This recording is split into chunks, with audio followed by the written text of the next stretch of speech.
Welcome to Shayara tales. आज हम आपको लेकर चलेंगे बाबा हरभजन सिंह के मंदिर। तो हम न्यू जलपाईगुड़ी से गैंगटॉक पहुंचने के बाद होटल में हम सो गए थे।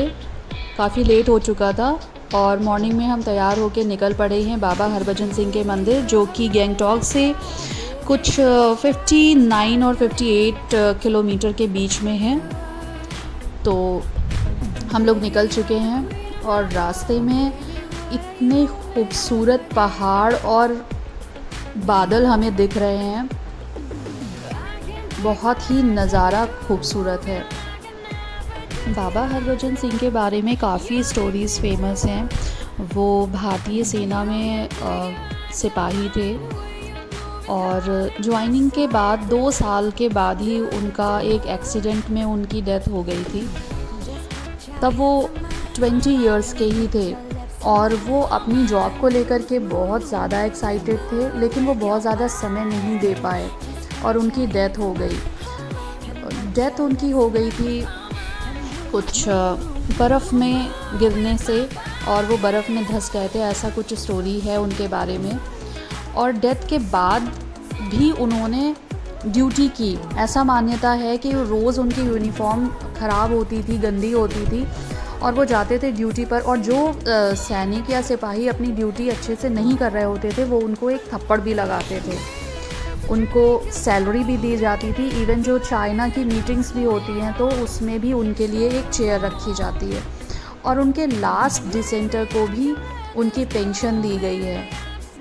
और हर छुट्टियों में जैसे सिपाही अपने घर जाते हैं वैसे ही उनका सामान भी पैक करके उनके घर भेजा जाता था और वापस फिर से वो जॉब ज्वाइन करते थे। मरने के बाद भी उन्होंने काफ़ी मदद की है, इसीलिए वहाँ पर उनका मंदिर बना दिया गया है और लोग वहाँ पर जाते हैं। बाबा हरभजन सिंह तक पहुँचने में बीच में एक लेक भी पड़ता है, शांगू लेक। काफ़ी बड़ा और ख़ूबसूरत लेक है। इसके पीछे के पहाड़ों पर बर्फ़ इतनी ज़्यादा है और इस बर्फ़ की वजह से वहाँ पर ठंडक भी बहुत ज़्यादा थी।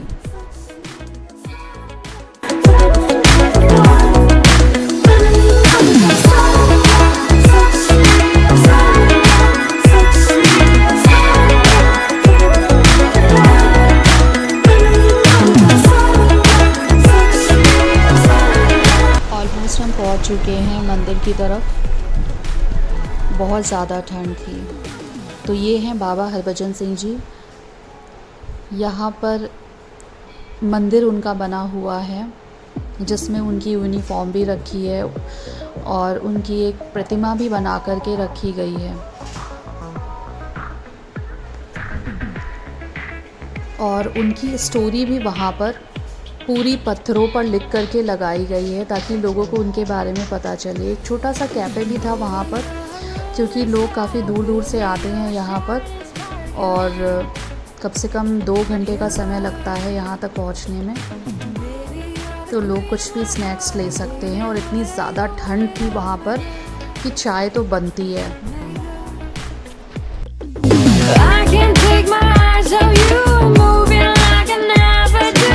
वापस आने के बाद हमें एक आइस स्पॉट मिला था जहाँ पर हमने थोड़ा सा बर्फ़ से खेला। मैंने बहुत बड़ी गलती की थी कि मैंने ग्लव्स नहीं लिए थे, जिसकी वजह से मेरे हाथ बिल्कुल ठंडे हो गए थे और मैं बहुत ज़्यादा ऊपर भी नहीं जा पा रही थी।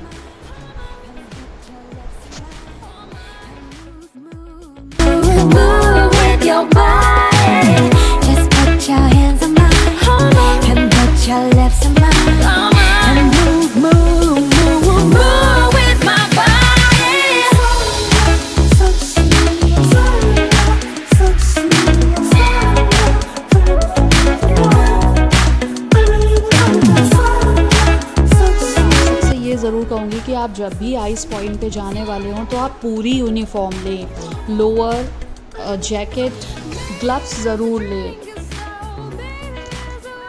ताकि आप पूरी अच्छी तरह से एंजॉय कर पाएँ बर्फ़ में।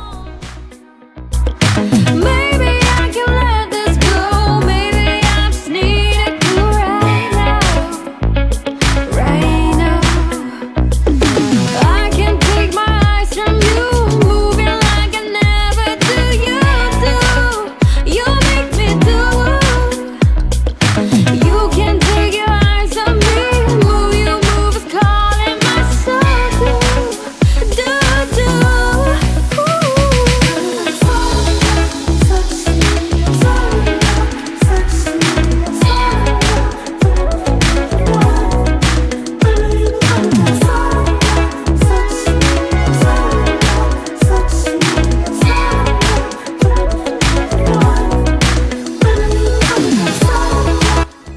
बहुत सारे याक भी थे, तो आप याक राइड भी कर सकते हैं। पर हम गए थे रोप वे में हम लोग को ले जा कर के उन्होंने एक पॉइंट पर छोड़ दिया था। वहाँ पर हम कुछ देर तक रुके थे, काफ़ी अच्छा लग रहा था। बहुत ज़्यादा ठंड थी और ऊपर रोप वे और ऊपर हमें लेकर के गया था और ऊपर आइस ही आइस थी वहाँ पर, और कुछ नहीं था, बहुत ज़्यादा आइस थी। काफ़ी ठंड भी लग रही थी, लेकिन काफ़ी अच्छा वेदर होने के कारण हमें बहुत अच्छा लग रहा था। नीचे पूरा शांगू लेक दिख रहा था। ये है वो आइस पॉइंट जहाँ पर हमको ले जाकर उसने छोड़ दिया था कुछ देर के लिए। पीछे पूरी आइस ही आइस है। कुछ लोग वहाँ पर भी उतर कर गए थे, बट हमारी हिम्मत नहीं हो रही थी वहाँ पर जाने की। और पहाड़ों की मैगी की तो बात ही कुछ और होती है। इसके बिना तो कोई भी पहाड़ी टूर कंप्लीट ही नहीं होता है। अब हम वापस जा रहे हैं और नीचे हमें पूरा शांगू लेक दिख रहा है।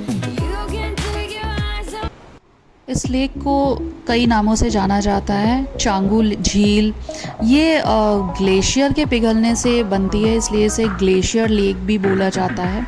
मौसम के बदलाव के कारण ये अपने कलर भी बदलते हैं।